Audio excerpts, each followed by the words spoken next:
গেল মে মাসে দেশে মূল্যস্ফীতির বোঝা আরো বেড়েছে। এ সময় পয়েন্ট টু পয়েন্ট ভিত্তিতে মূল্যস্ফীতি বেড়ে দাঁড়িয়েছে ৯.৪২%। এর আগের মাস এপ্রিলে এই হার ছিল ৯.০৪%। রোববার বাংলাদেশ পরিসংখ্যান ব্যুরোর সর্বশেষ প্রতিবেদনে এমন তথ্যই উঠে এসেছে।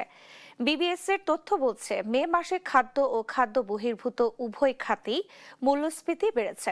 গত মাসে খাদ্য খাতে মূল্যস্ফীতি দাঁড়িয়েছে ৯.০৬%, যা এপ্রিল মাসে ছিল ৮.৩৯%। অর্থাৎ গত এক মাসে চাল, ডাল, তেল সহ নিত্যপণ্যের দাম বেড়েছে।